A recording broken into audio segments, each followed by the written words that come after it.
Here's a look at the coolest accessory I put on my truck yet. Notice the running boards? Yeah, they retract. Not that I needed another thing to make the truck look cooler, but somehow I pulled it off. Here's how I did it. These running boards came in one really long, really heavy 6.5 foot long box. Once you opened it up, it was 3 big boxes and 2 little smaller ones. The big brackets, of course, in the larger ones, and all these little cords, harnesses, and hardware in the smaller. And then lastly, you're left with just the 2 big running boards that you see here that are pretty well wrapped in bubble wrap. Okay, so as part of this install, I have to remove this entire frunk area. Now, I'm not gonna do it on this particular video because I've done it in the past, so I'll leave the link to a video in my description down below of how you're gonna get this out, but I don't wanna take another 2, 3, 4, 5 minutes on this already likely lengthy video. But check out down below if you wanna see how I did that. So now that our frunk shell is all out, it's all opened up, we're gonna talk about this little guy here. So this is gonna be 2 things. The thing there that you can see that says Cybertruck on it, which is to my left, is going to be kind of like the brains of the controller, whereas this silver thing here is going to be a transformer. It's all conveniently made in one little piece here, so that part's pretty nice. This is going to go back into the truck. Let me show you where. So as you look at the front of the truck, there's kind of this little void into here, and there's that bolt right there we're going to use. So as you'll see here, this little thing is going to slide in there just like so, and this little bolt is going to come out, and it's going to fit in that little hole, that bolt down inside.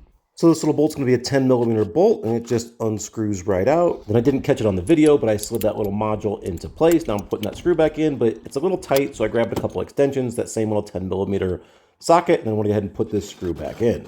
Now I felt like I didn't get it really tight, and I didn't want to strip it, so then there's the hollowed out, so I could use a little Allen wrench to actually finally snug it down really good. Leaves me with 4 different cords. Now these 2 here that are more of like this corrugated plastic are going to be the power supply to each side. One of them is going to be about 2 feet longer than the other, which is on purpose because the one that's going to go to the far side of the car, your passenger side, is going to be the longer one, and the one that has the shorter cable is going to go here on the driver's side, so you can't really mess those up. That's actually pretty helpful. And then the next 2 cables you have left, which are considerably thinner cables, this one here is going to be your power supply, so just throw this one in here. Then this one here is going to go up through the dash. You'll see how we fish it in. And this is actually going to go to the little computer board inside of the passenger floorboard. Right, now this guy here took me a second to figure out what this is. Really, it's just a splice. So you've got 2 wires coming in. You'll have 2 wires coming out here from the feed. I'll show you in a second. And really, it's just joining these together. This is just, to me, slightly over-engineered, but nonetheless, it's just a way to make sure this connection is weatherproof all the time, which again, not complaining about that. It's just probably a little more complicated than what I would have liked it to have seen. So the Cybertruck has a couple different power feeds you can turn off and on from your screen. This is gonna access one of those, the front. Now the other one accessed your light bar up there on top, which you can always turn on from the screen. This one's gonna be down here. Let me show you this. Again, looking at your truck from the front view, down in here, this little thing here, which I haven't messed yet, is you to add other cool little things to your truck, like we're adding right now. Now, I'm gonna at some point through this process, probably split this off into like a T, because just recently I bought some lights that I'll be adding up here on top of this frame as just bonus lights, because why not? Which make sure you subscribe because you'll want to see me do that in another video. But nonetheless, I'll get into how you turn this off and on here in just a little bit. Now, both of these little corrugated cables, which are the power cables, have to get down through the inside of this down to that lower level somehow. We're just gonna end up pulling off some of the skirt around the wheel, which is right here. So after I pull this little skirt off here with some rivets, I'll create like an opening here, and I can go down behind this and actually kind of fish it through here to eventually we get down there to where the running boards are gonna be. And it's actually the same thing here on the passenger side, but the path is gonna be a little bit more particular, but it's okay, I've done this before. Again, here, the front of the trunk. So we have to go down basically back through there, but I don't want to run up over the top of this, so I'm actually going to go up underneath through here and feed it out and kind of pull it back through there. And that's exactly what I did. I just fed it through kind of hand over hand. And now, as I mentioned earlier, I need to open up this little plastic skirt on the inside, but it's going to be a little bit easier if I pop off this little bracket first, which just pops right off, but make sure you undo the camera first because you don't want to mess that up. And so that's what I did. I popped off this little flaring, undid the camera, and then fished this little wire through until I had some excess hanging out the bottom. So now I'm gonna end up feeding this other wire in here under that same wheel well and down through the driver's side to get power to that board. So I didn't show you this part the first time, but this is just popping out these little rivets. There's gotta be 7 or 8 of them all the way across, including the ones there in the mud flap. Same thing on this side though, pop out that flaring, undo the camera. I just fed these underneath the steel frame, back in through that wheel well, and then back out down the bottom. All right, so the next step, we're gonna look here underneath the car, where we'll see this little bolt here. I'll have to remove this, which you'll see gives me a little bit of play so I can get that cord out. All right, so the next step, I have these brackets to put on here. Now they are labeled. There's an LF for left front, and there's an RF for right front. Now this is going to be like normally as if you're driving the car. So here on the driver's side, I'll be getting the one that has the LF on it. So the bracket's going to face the truck like this, two 13mm bolts on the outside and that long torque screw here on the front. Here on the truck, there's one, there's the other 13, and down here's where the torque screw goes. Now the first generation running board also used a little spacer here. These are the plastic one. This one has the stainless steel. All this does is fill this little void. Then I'm gonna use my impact wrench to put these large 13mm bolts in. Now I'm gonna start this, because I'm doing it by myself. So I'm just gonna start this to one bolt's in, slip in this little spacer. Then I'm gonna get the other bolt, snug it down. And then before lastly, hand tightening this little torque bit in. Of course, I'll eventually snug this down also. All right, so now that I got this bracket on here, I have the little wire here. This I need to connect to that little power source up front. I found the best effort to me was just to run this up top. So we're connecting this little one with the two male prongs from the feed into the two female prongs from the actual bracket. Once you push them together, then they screw to keep that connection tight. Then I just kind of run this little cord along the side of this little bracket. I'll eventually add a zip tie here to keep it all back there. That brings me over to the edge, but I'm realizing I don't want to just feed it straight in here. I think I want to try to get it around this little lip also, which means I'll have to remove this little rivet. So I popped out this little rivet clip using that same little tool I had earlier. And once I peek back up in here, the cord doesn't want to fit through, but there is this little frame. There's this little hole that you see there. So I thought I could maybe feed the cable through that and it would fit better. So that's exactly what I did. So as you can see here, as I pull it down, I'll be able to spot that little hole and you can see the wire. I have it pushed through there. So that actually worked really good, which then allowed this to kind of slip underneath that outside trim, kind of through this one. I just have to make sure I go outside of that little bolt. And this doesn't totally fit snug to the truck all the way around, which will actually work great to hold the wire tight, but not pinch it. I just have to put that bolt back in. And sure enough, once I pushed this little rivet back into place, it held it really nice. Then I zip tied to keep this wire from bouncing around to that bracket underneath. Now it's just a matter of trying to get rid of some of this slack, which I feel like I'd rather have the slack inside the truck than of course just bounce around underneath. So I just pulled this tight here along the skirting, and then from the inside of the truck, again, just pulled this all in until it was really snug, where eventually I'll come down in here and wire tie it so it stays in tight here with a zip tie. All right, so now I popped over here on the passenger side. We're gonna put this bracket in, but I wanna show you just one thing to make sure it's easy to know that you match these up right. And that is, again, so the RF meaning the right side, but also this is gonna match the R on this side. So make sure you both have R's here. So this one went on the exact same as the other side. I got that 13mm bolt and of course a 13mm socket. Put one side in, then I put that spacer in and kind of hand tighten that screw before putting the other side on. Again, 13mm bolt, and then fasten these two wires together before tucking them back behind this plate. Again, one more zip tie. So the next step then is I'm fishing this big cluster of the thinner wires back through here. Same thing, fishing it underneath the metal of the frame, pulling both these cords tight.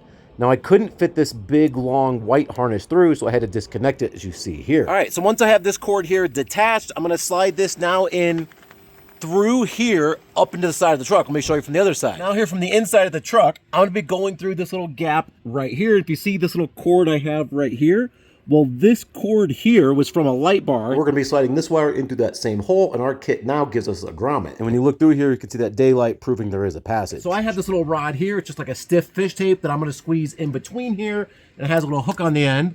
I'm going to push this up through the front, grab that little wire, then pull it back through. So as I said here, I'm just going to push this here along just the total outside exoskeleton of the truck. Obviously, you see it here come through. I'm just going to kind of hook this on the end and tie a little loose knot just to keep it. I could have electrical taped this, but this worked. So I went ahead and pulled it back through to get it here on the other side. Then I just undid it. The trickier part was pulling this bigger giant grommet through, but that's going to help to keep this little hole airtight. Okay, so now I have to get into this dash area. So I pried out this little piece on the edge of the dash, just 2 clips on the side and 2 clips into the actual part of the truck also. So once I have that out, I'm just fishing it now down through that hole and pulling it out down here to this lower dash. And that leaves me with just this little connection here, which will have to connect back to this larger section. I undid the zip tie and stretched it all out. Then I'm going to pull open this whole little dash looking for the main control module. This little blue clip with the white harness pushed into it is the original, but I have already junctioned into it for another device. So I'm going to unplug this here, and I'm actually going to tee in right there where this is at. So power continues to pass through this onto the truck and onto the other connections, but then of course tees off and actually powers up my running boards. So now back up in the front of the truck, I'm just undoing all the tape from the factory where this was all taped down. I'm just undoing this whole thing, and then I'm going to separate the 3 little wires. There's going to be a mostly red, mostly brown, and a green. We're just going to ignore the green. So what I'm going to do now is just undo all this little housing. Again, this piece here is just the splice where I'm safely and weatherproofly, if that's a word, joining together these 2 wires. So the little black rubber there is just a protective, again, from the factory. So I'm just cutting this off.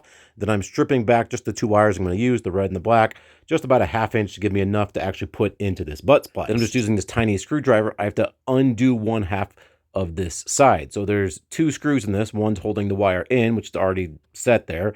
And the other one I need to loosen all the way to make room to fit a wire here from the feet of the truck into it. And once I have it all the way back in, I'm going to take that same little tiny screwdriver and snug it back down. Again, I'm doing this twice, once with each, the red and combining with the red wire and the black combining with that brown wire. So once those wire connections are made, I just trimmed up the ground wire. Then it's a matter of just screwing these pieces all back together. Again, just trying to make this weather tight. And even though it is weather tight, I still tucked it back up underneath here when I was done. And I got a zip tie to tie this wire so it wouldn't be bouncing around on me.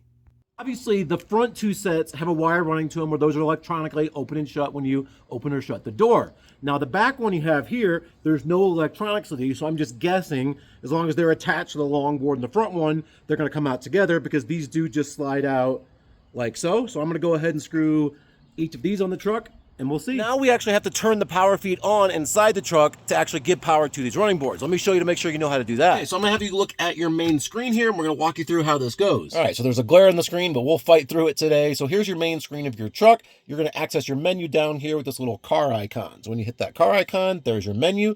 The 5th option down is going to be outlets and mods. Once you turn that on, you're going to have this little screen here with the truck. There's the outlets that I always have on, but over here to the right, you're going to have the 2 power feeds. Now, the lower power feed's how you're going to turn on your light bar, but that upper one's how you're going to give power to that frunk, which is how we're going to actually power our running boards.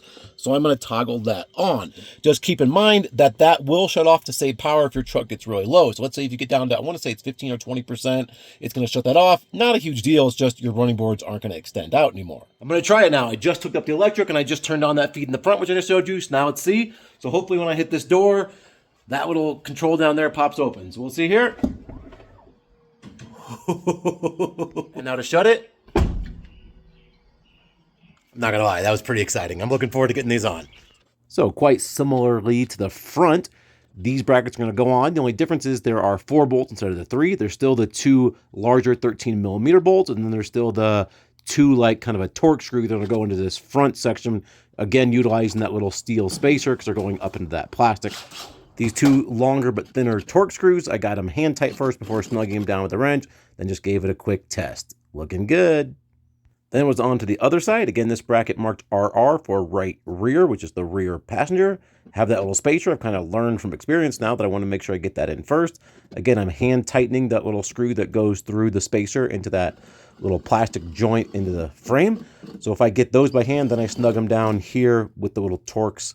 Then I switch over to the 13mm where I'm going to put in these last 2 bolts. These go, again, more into the meat of the truck, and just try it out. Okay, so now I'm ready to attach the running board to these brackets. So this front one here is only going to be open with my doors open, and the back one I just had to pull out. So I'm going to need, I think, this door open because I want these both out to bolt these boards down to these brackets. I want to make sure, obviously, that that door stays open. Now, no one else is out here with me in the garage right now. It should be fine. I just wouldn't want to crack this door open and it accidentally shut and pull this underneath when I'm just halfway through, when it's half on this or half one on that. So just make sure it's wide open here. And for what it's worth, this board did come wrapped head to toe in a pretty nice bubble wrap.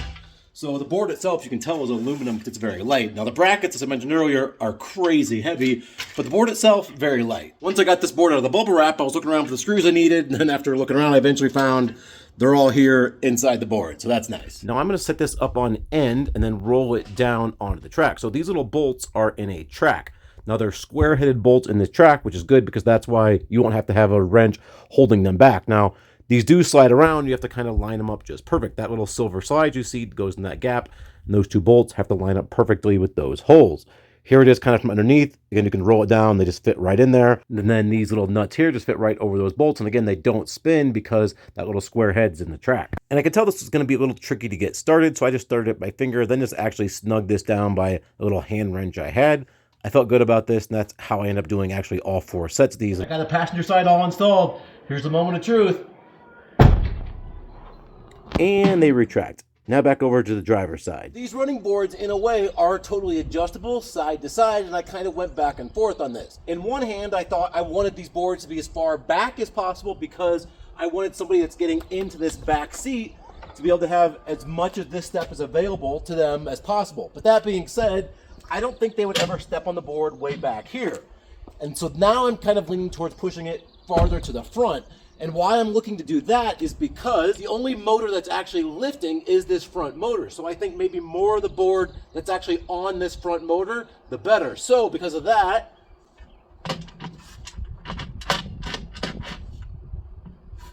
to where it's a little bit more even. And then I'll go ahead and snug these nuts on. And again, I used that little wrench and snug these on by hand. Again, it just seemed easier, and like this is the way I probably should do it until all 4 of these were tight. And then was a matter of officially testing them out. Sure enough, they pop out, hold my weight, get in, shut the door, and sure enough, they retract back underneath. And here's just a few up-close shots of the boards both extracting and retracting. Pretty cool. And if you haven't yet, you are going to want to subscribe to the channel because I'm going to compare this running board to the 3 others I've got on a coming video, a quickly coming video. In the next few days, you're going to want to see how this one stacks up to the other 3 I put on my truck. Subscribe to not miss out on those. And I want to talk about how sturdy they are. So my other boards, I always felt like had a tiny bit of give. These still seem to work pretty good, but they do have maybe a little bit more give than my other ones. But I think it looks like it's designed because I had somebody else standing out here earlier and I was taking a look at it from underneath while I kind of bounced on it. I don't feel like it's causing any problem or it's going to cause any problem. I feel like it's quite sturdy enough to accomplish what I need to do, which is just somebody getting inside the truck. Again, I'm 220 pounds, not that big of a deal for me. I feel like it's not going to be a problem any way I look at it. Plenty sturdy enough to get you by. As always, thanks for watching. See you in the next one.